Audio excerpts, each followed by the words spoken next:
Xoş gördük. Bugün yenə də həyatımızın kiçik insanlarından danışacağıq. Bəzən fikirlərini bildirə bilməyən, bəzən baş verən hadisələrdən qorxan, bir ömür boyu susub, lakin heç vaxt baş verənləri unutmayan uşaqlarımızdan.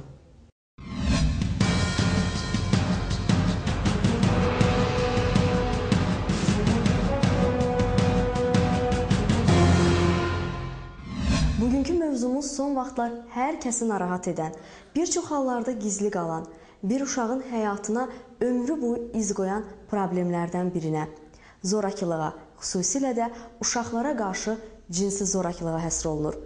Bu mövzunu işıqlandırmağımızın məqsədi isə sadəcə bir çox valideynləri maarifləndirmək, gördüklərimizi onların da görə bilməsidir. Heç də hər bir kəs bu cinayəti hüquq mühafizə orqanlarına açıqlamır. Çünki siz bu günləri uşağınıza fiziki cəhətdən zorakılıq eləyəndə, emosional cəhətdən onu qapadanda, ona etinasız münasibət bəsləyəndə, əmin olun ki, uşağınız sabah cəmiyyətdə cinsi zorakılığa da məruz qalacaq. Bu seksual istismara görə hər bir şikayət məsuliyyətə cəlb oluna bilər və məsuliyyətdən də yaxa qutara bilməz. Biz çalışırıq ki, uşaqlara bu cəzadan ən son həddə verilsin. Cinsi zorakılığa məsələn məruz qalan və yaxud fiziki zorakılığa məruz qalan uşaqların təhlükəsizliyi təmin olunmur. Belə deyək, bədənimi yandırırdı, sonra dəmirlə cızırdı. Uşaq sevgiyə, diqqətə, qayğıya möhtac bir varlıqdır. Bəzən uşaq ailədə görmədiyi sevgini kənarda axtarmağa başlayır və bir çox hallarda heç də uşağa uyğun olmayan qrupla tanış olur. Və burada daha böyük problemlər, uşağa qarşı zorakılıq, ən əsası da cinsi təcavüz kimi hallarla qarşılaşır. Bugün uşaqlara qarşı zorakılıqdan danışırıqsa, bu zorakılıqlara uşaq istismarı, fiziki və psixoloji tərəfdən bir uşağa pis davranılmasıdır. Uşaqlara qarşı zorakılıq halları uşaq hüquqları müdafiəsi sahəsində ən qlobal problemlərdən biridir. Məhz bunun belə deyək də qlobal problem olması bu mövzunun nə qədər aktual olduğunu göstərir. Bəzən bizdə belə bir yanlış fikir formalaşır ki, uşaqlara qarşı zorakılıq halları müəyyən belə deyək də məkanlarda çox azdır, az rast gəlinir. Amma statistika, ümumiyyətlə araşdırmalar göstərir ki, uşaqlara qarşı zorakılıq halları həm inkişaf etmiş ölkələrdə, həm də inkişaf etməmiş ölkələrdə, yəni dünyanın istənilən ölkəsində mövcuddur, o cümlədən də Azərbaycanda. Azərbaycan uşağının sisteminə baxanda, onun ökoxəritəsinə baxanda burada ailəni görürük ki, ailədə ata, ana, bacı, qardaş, burada məktəb görünür, bağça görünür, yəni təhsil müəssisəsi, bir də məhəllə, yəni qonşular və qohumlar. Deməli, Azərbaycan uşağının zorakılığa məruz qalmasını biz zorakılıq edənləri kənarda axtarmamalıyıq. Onlar heç də inadlayanlar deyirlər, onlar kənardan gəlməyiblər, onlar elə özlərimizi. Ümumiyyətlə, tipik Azərbaycan ailələrində bu zorakılıqla bağlı daha bir məqam da var ki, bəzən bizdə ümumi statistikanı götürəndə 18 yaşa qədər uşaqların 25%, yəni bir də ki 0-18 yaş arası götürülür uşaqlıq yaşı, 25% zorakılığa məruz qalmış olur. Və bu məruz qalma deyəndə, biz adətən zorlama deyəndə biz nəzərdə tuturuq sırf cinsi zorakılığıdır. Yəni, bayaq sadaladığım növlər hansı ki, emosional, fiziki və etinasızlığın özü zorakılığa daxildir.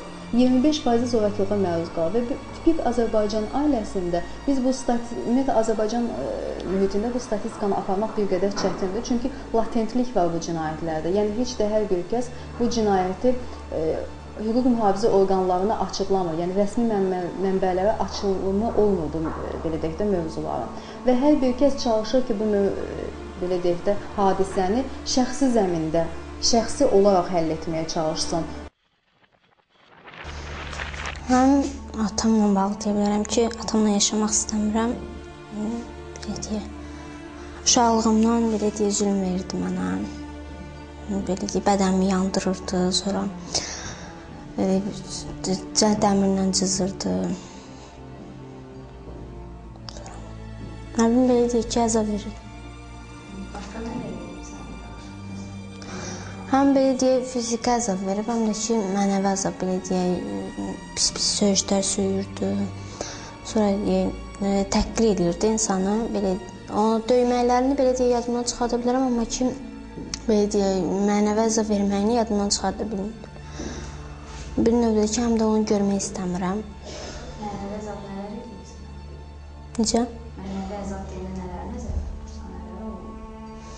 Belə deyək, həm saçlarımı kəsib, sonra belə deyək. İnsanın, necə deyim, qürurunu, mənəvi əzab, belə deyək də, hər şey alçaldı. Bu da bütün insanların qabağında alçaldı mən. Ən pis yadında qalan nə var? Sənə belə açmaq. Saçlarımı kəsmək, bir də bədənimi yatırmaq. Dünyada hər 5 uşaqdan biri zorakılığa məruz qalır. Daxili İşlər Nazirliyinin məlumatına görə isə ölkəmizdə uşaqlara qarşı törədilən cinayətlərin 40%-ni məişət zorakılığı təşkil edir. Lakin MDB ölkələri ilə müqayisədə bizdə uşaqlara qarşı cinayətlər və onun cinsi istismar növləri 2-4 dəfə aşağıdır. Ümumilikdə isə ölkəmizdə zorakılığın ən çox rast gəlinən formalarına məişət zorakılığı, uşaqlara qarşı etinasızlıq, cinsi zorakılıq, internet vasitəsilə zorakılıqdır. Təəssüflər olsun ki, bu dəqiqə bu vaxt məişət zorakılığına məruz qalan ailədə əgər ən çox uşaqlar daha çox məruz qalırlar və bunlar əsasən fiziki, cinsi, mənəvi zorakılığa ən çox da etinasızlıqlardır. Valideynlər əsasən uşaqlara dövlətin bir vətəndaşı kimi deyil, sadəcə bir əşya kimi baxırlar. Bu təkcə Azərbaycanın problemidir, bütün dünyanın problemidir. Bu qədim zamanlarda da bu problemi çox cəmaatı, siyasətçiləri düşündürdülər. Hələ 1989-cu ildə Uşaq Hüquqları Konvensiyasına qoşulanda Birləşmiş Millətlər Təşkilatı orada uşaqlar qarşı seksual istismar haqqında maddədə daxil olunmuşdur. Yəni maddədə uşaqlara seksual istismara qarşı, yəni konvensiyaya qoşulan bir dövlət mübarizə aparmalıdır. Yəni 1992-ci ildə Azərbaycanda bu konvensiyaya qoşulmuşdu. Yəni bu maddəni də, konvensiyada olduğu maddəni də həyata keçirir. Onun üçün də 1999-cu ildə Azərbaycan Respublikasının Uşaq Hüquqları haqqında qanununda da bu öz əksini tapmışdır ki, hər hansı bir kəs seksual istismara, uşaqların seksual istismara məcbur edirsə, o məsuliyyətə cəlb olunur.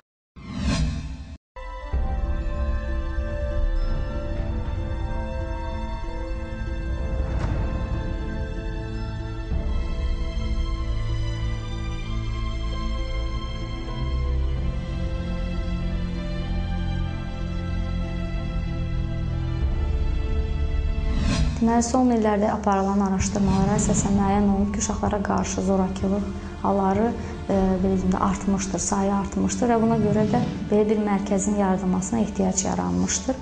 Məhz bu səbəbdən də 2011-ci il avqust ayında Ümidi Gələcək Gənclər Təşkilatı belə bir mərkəz yaratmışdı. Zorakılığa məruz qalmış uşaq və gənclər üçün sosial reabilitasiya mərkəzi. Bu mərkəz artıq bir ildir fəaliyyət göstərir və bu müddət ərzində mərkəzdə bütün növ zorakılıqlara məruz qalmış uşaq və gənclər reabilitasiya olunur. Adətən daha çox belə deyim də fiziki və cinsi zorakılıqla bizə müraciət olunur. Təəssüflər olsun ki, bizim milli xüsusiyyətimiz buna imkan vermir. Yəni, milli xüsusiyyətimiz ondan ibarətdir ki, yəni, bizim uşağın seksual qonşu tərəfindən, ya qardaşlarım, ata tərəfindən zorlayanda valideyn, ya həyat yoldaşı, ya qonşuları, yəni, burada gizlədirlər. Əsas həyat yoldaşı gizlədir. Niyə görə ki, qorxur ki, bu biabırçılığı yəni rüsvayçılığa gətirib çıxardacaq. Bu rüsvayçılığa da onlar adı betdəm o üçün bu proses gizlənilir və Azərbaycanca desək, bağlanıb sandığa atılır. Hüquq mühafizə orqanlarına açılmaması bu məsələlərin belə deyək, daha çox fəsadları var. Zorakılığa məruz qalmış uşaq mütəxəssis müdaxiləsindən uzaq qalmış olur. Yəni istənilən halda valideyn onu belə deyək də düşünmür ki, hətta mütəxəssisə aparmağı, nəinki hüquq mühafizə orqanlarını açıqlamağı, hətta mütəxəssisə aparmağı belə ayıb sayır, fikirləşir, utanc verici sayır, fikirləşir ki, mütəxəssis də bunu bir kimsəyə açıqlaya bilər və bu gələcəkdə onun uşağı üçün utanc verici bir durum olacaq. Amma fərqində deyil ki, onun uşağına bir mütəxəssis müdaxiləsinin, onun uşağının psixikasına, ümumiyyətlə belə deyək də müdaxiləsinin olmaması nə dərəcədə uşaq üçün gələcəkdə fəsadlar gətirə bilər. Onun düşündüyü fəsadlardan daha artıq olacaq.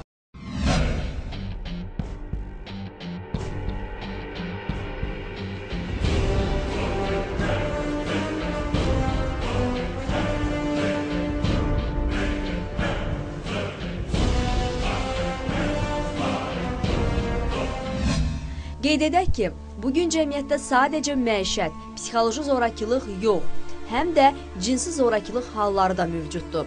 Düzdür, bu hallarla bağlı dəqiq statistik məlumatlar olmasa da, ayrı-ayrılıqda belə xəbərlər tez-tez eşidilir. Araşdırmalar göstərir ki, bu tip zorakılıqlar əsasən uşaqların yaxınları tərəfindən törədilir və məhz buna görə də çox zaman gizli saxlanılır. Çünki bu hal daha qorxulu, təhlükəli olduğu üçün ailədən kənara çıxarmaq istəmirlər. Uşaqlar da bu haqda danışmağa qorxur. Bundan başqa bəzən uşaqlar dərin sarsıntı keçirdiklərindən, bir qism isə bu zorakılığın mahiyyətini anlamadığı üçün gizli saxlanılır. Amma demək olmaz ki, bu halların sayı azdır. Araşdırmalar göstərir ki, uşaqlara qarşı bütün zorakılıqlar, o cümlədən cinsi zorakılıq, məhz onlara tanıdıqları insanlar tərəfindən edilir. Bura valideynlər, qohumlar, dayələr, həmin evə tez-tez gələn insanlar, həmyaşıdlar olur. Əlbəttə, kənar şəxslər də olur, amma onlar çoxluq təşkil etmir. Uşaqların gələcək həyatını dərindən sarsıdan bu kimi hadisələr bəzən illərlə gizli qalır və buraxdığı izlər böyüməkdə olan bir uşağı mənən əzir, zəif salır. İndi siz bu kimi uşaqların həyatının hansı istiqamətdə davam etdiyini düşünün. Əsasən ən çox yaşları 7-14 yaş arası yaşlarda xüsusilə qızlara qarşı daha çox cinsi zorakılıq törədir və yaxud da bunlarda oğlanlarda da cinsi zorakılığa məruz qalması heç də az deyildir. 7 yaşında, 15 yaşında, 13 yaşında, xüsusilə oğlanlarda adətən 5-10 yaş arası cinsi zorakılığa məruz qalma halları daha çox böyükdür. Cinsi zorakılığa məsələn məruz qalan və yaxud fiziki zorakılığa məruz qalan uşaqların təhlükəsizliyi təmin olunmur. Birincidən, lap əvvəlcədən bizə zəng elədi. Elə bildim ki, dayım idi. Amma o idi da, dedim ki, bibimi gətirəsin. Dedi ki, hə, onun səsinə oxşuyurdu. Səhərdə hər dəfə zəng eləyirdi. Sonra qonşudan trubkanı aldıq. Telefona SMS elədik. Sonundakı pulsu elədik. Sözlər. Sən onu eşidəndə necə oldu? Pis oldu. Bəs sonra kimə nə demişdi səndən başqa? Ondan başqa birinci qardaşım götürdü. Sonra mən də götürdüm. Sonumdan başladı mənlə danışmağa. Biz bacımla və götürəndə ad boy verir. Onlarla mənlə danışmaq üçün. Bəs onlara nə deyir? Onları heç nə, elə onlara götürəndə tez ad boy verirdi. Bəs birinci danışanda onlara da demişdi, yoxsa başqa demişdi? Birinci Həşimə deyir ki, belə sözlər dedi. Sonra deyir ki, ver bacı var. Sonra mənlə danışacaq. Sonra atam gəldi, deyir kimdir? Deyim ki, dayımdır. Deyir ki, hə, deyir ki, həm də deyim ki, sağ ol. Deyir ki, sonra yenə zəng vurdu. Axşam biz də elə bildik ki, əmim gəlirdi. Ona görə atam dedi ki, əmim zararsın əmək üçün. Ona görə biz dedik ki, niyə gəlmişsiniz? Deyir ki, biz sizə gəlmirik ki, sonundakı polisə verdik. Səhər-səhər zəng eləyirdi. Ondan başlanaq ki, Atam da sağlığı işdəydi. O da gəldi. Qonşumuz da oradaydı. Onlar da bizim şahidimiz oldular. Bir də başqa qonşulara da zəng gəlmişdi. Əgər uşaq gəlib valideyninə desə ki, ana məni qonşu vurdu, deyir qonşu səni vurmaz. Görürsən sən nə eləmisən ki, o səni vurub? Uşaq ona görə çox vaxt qapanır. Uşaq ona qarşı olan münasibəti gəlib valideynlə bölüşə bilmir. Valideyn övlad arasında o qədər münasibətlər qeyri-sağlam üzərində qurulur ki, mühit üzərində qurulur ki, uşaq valideyni aça bilmir özünü. Uşaq öz fikirlərini valideyninə deyə bilmir.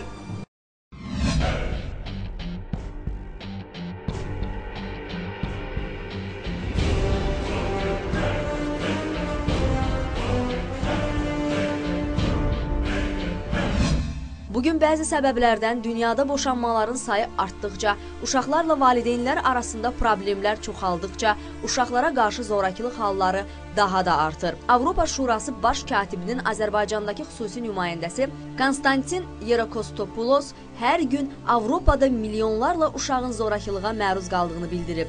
Onun sözlərinə görə uşaqlara qarşı zorakılıq halları arasında daha çox rast gəlinən və ciddi narahatçılıq doğuranı uşaqların cinsi zorakılığa məruz qalma hallarıdır.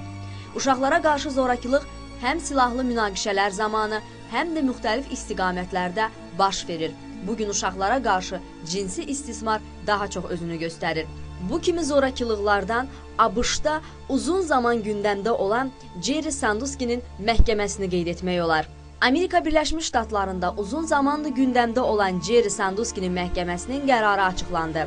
Penn State Universiteti Amerika Futbol Klubunun keçmiş treneri 10 uşağa cinsəl təcavüz edən Sandusky'yə qarşı açılan cinayət işində 48 iddianın 45-də Sandusky günahkar bilinib. Məhkəmə heyəti istintaq zamanı cinayətin qurbanları olan uşaqları çəkinmədən danışmaq cəsarəti göstərdikləri üçün təbrik edib. Bu cinayətin qurbanlarının istədiyi bir şey deyil. Bu daha çox onların keçmişlərinin şeytanı ilə üzləşdiyinə zorlandığı, Jerry Sandusky ilə rastlaşdıqlarında uşaqlıqlarının nə olduğunu ortaya çıxdı. 68 yaşlı Sandusky'nin aralarında öz övladlığı olan 10 uşağı 14 il boyunca istismar etdiyi qeyd olunub. Cinayətkarın həbs cəzası isə 156 il olacağı güman edilir.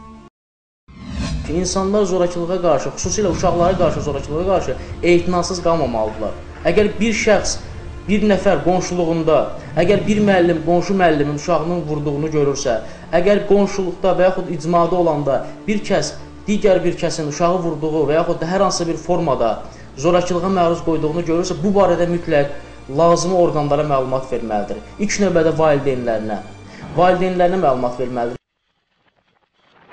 Bunun gələcəkdə ola bilən bir nəticələri var, hansı ki biz mütəxəssis müdaxiləsi olmadan, belə deyək ki, qarşısı, mütəxəssis müdaxiləsi olmasa məhz bu zorakılığa məruz qalan uşaqlarda biz gələcəkdə bunun daha ağır, kəskin fəsadlarını görmüş ola bilərik.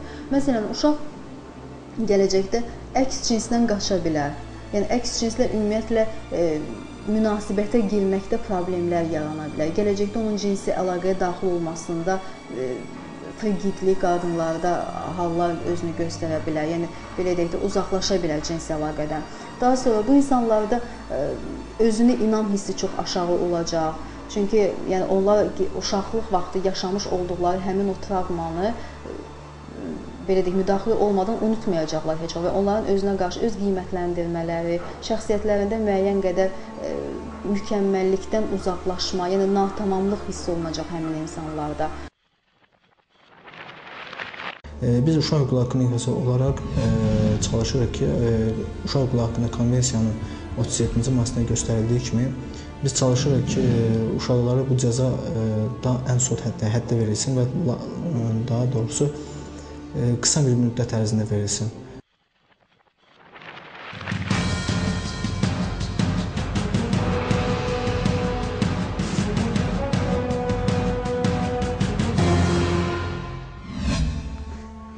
Təxminən bir neçə ay bundan əvvəl bizim qonşumuz 30-40 yaşlarında bir kişi bizim ev telefonumuzu zəng eləyib, ağzına gələn küçə söyüşləri, insanlığa layiq olmayan sözlər danışmış. Biz də bundan narahat olduq. Ailəmlə mən buranı tapdıq. Sonra başladıq buraya gəlməyə. Sonra o bizə zəng edən şəxs də öz layiqli cəzasını tapdı və biz də artıq öz istədiyimiz kimi qorxmadan yaşaya bilirik. Yəni ev telefonlarını artıq indi güvənlə götürürük. Əvvəllər qorxa-qorxa götürürdük. Bütün bu komplekslər bizdə artıq aradan qaldırıldı. Psixoloqların və burada işləyənlərin köməyi ilə. Mən çox sağ olun demək istəyirəm ki, bəlkə də belə bir yeri olmasaydı, biz tapmasaydıq, bəlkə də bu elə öz bizi elədiyi kimi bir neçə insana da zəng vura bilərdi. Onları da eynən bizim kimi narahat edə bilərdi. Cinsi zorakılığa məruz qalan uşaqlarda ən böyük problem uşağın ailəyə qaytarılması olur. Çünki bir çox hallarda ailə imtina edir bu uşaqlarda. Ən çox da sığınacağa yerləşdirilən uşaqlarda bu problem olur ki, ailə uşaqdan imtina edir. Cinsi zorakılığa məruz qalan uşaqların ailələri və biz paralel olaraq həmin uşaqların ailələri ilə iş aparırıq. Uşaq qorunmalıdır. Birinci, uşaq müziği, yəni burada tapotu yoxdur. Uşaq barədə hamısı bilməlidir ki, qanunda, yəni bu seksual istismara görə hər bir şikayət məsuliyyətə cəlb oluna bilər və məsuliyyətdən də yaxa qutara bilməz. Siz uşaqlarınızı o qədər güclü tərbiyələndirməlisiniz ki, o qədər qayğı ilə, diqqətlə, sevgi ilə böyütməlisiniz ki, ta dünyaya gəlməmişdən, ana bətnində olandan uşaq bu sevgini hiss eləməlidir. Bu mövzunu araşdırmaq bizim üçün də çox ağır oldu. Sadəcə bir məqsədimiz var. Uşaqlara qarşı edilən hər hansı mənfi bir addımın qarşısını almaq, insanlığa sığışmayan bu hərəkətləri zamanında görə bilmək. Ən azından bu həyatımızı uşaqlara görə yaşayırıq. Diqqətimizi uşaqların üzərindən əski etməmək ümidi ilə, sevgi ilə qalın.